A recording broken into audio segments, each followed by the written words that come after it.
En primer lugar, agradecer a la Secretaría de la Mujer Confederal la oportunidad de poder dirigirnos a esta asamblea. Yo creo que con la ocasión más importante que podemos, y la aportación más importante que podemos realizar las federaciones en un acto como el de hoy, que no es otro que el de rendir cuentas de lo que estamos haciendo, ¿no? En este vídeo se ha visto algunas de las cuestiones que estamos realizando como Federación de Servicios a la Ciudadanía, y yo voy a intentar hacer un breve resumen de lo que estamos llevando a cabo, ¿no? El Consejo de nuestra Federación aprobó el plan de trabajo específico, igual que del resto de secretarías, también de la Secretaría de la Mujer de nuestra Federación, y en ese plan tenemos distintas cuestiones que estamos llevando a cabo, que estamos desarrollando, y en distintos ámbitos específicos. Silencio en el fondo. Poco respeto. Decía que lo que estamos actuando es, por una parte, en el ámbito de formación. Estamos llevando a cabo,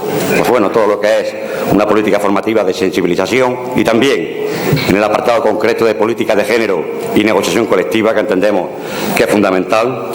Estamos publicando bimensualmente una revista que denominamos Mujeres, Ideas, Acción, una revista que incluimos artículos, referencias de legislación, opiniones y también algunas cuestiones, como no, también de relax y de ocio, ¿no?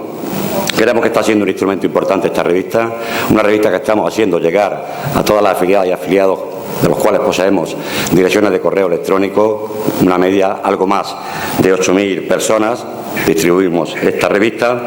y también en el apartado de negociación colectiva estamos actuando en distintos ámbitos concretos. Lógicamente, por una parte, hemos elaborado lo que son las propuestas para incluir en las plataformas de los distintos convenios colectivos. Por otra parte, también, y recientemente,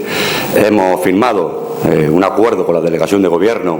para iniciar lo que es la negociación de un protocolo de actuación en concreto en la Administración General del Estado respecto al acoso sexual. Y aquí me vais a permitir que me detenga, aunque sea unos segundos, ¿no? Tenemos muchas esperanzas puestas en este protocolo sobre actuación en materia de acoso sexual, pero por desgracia yo creo que estos días estamos también viviendo la nula sensibilidad, la nula también ética, por qué no decirlo, y ausencia total y absoluta de valores del Gobierno valenciano, y en concreto de la dirección de la Televisión Valenciana, que han sido incapaces, ante una denuncia de acoso sexual, de dimitir al jefe de personal denunciado por 3 compañeras periodistas. Con respecto a los planes de igualdad, estamos llevando a cabo, en este momento, si no recuerdo mal, más de 10 negociaciones, y aquí también tenemos los peros. Precisamente aquellas instituciones que deberían dar ejemplo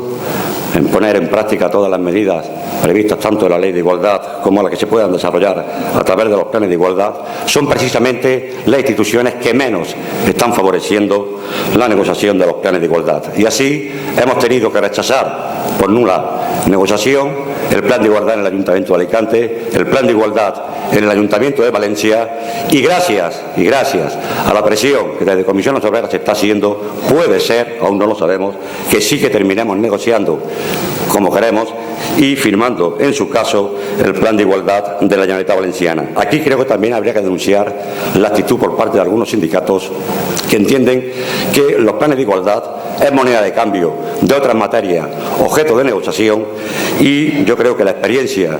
que tenemos en el poco tiempo recorrido en este tipo de negociaciones nos deben de llevar a una conclusión. Los planes de igualdad no son moneda de cambio, los planes de igualdad son una cuestión de principio, y o son negociados de forma rigurosa y seria y con participación desde el primer momento, o desde luego no deben de contar con el aval de Comisiones Obreras. Me vais a permitir, y en mi federación soy conocido por ser muy agradecido, que en un día como hoy hago una mención expresa a las compañeras de nuestra federación que están trabajando en materia de igualdad, y específicamente a la compañera Mar, que nos ha puesto las pilas, y yo creo que vamos por buen camino. Ánimo, dignidad y lucha.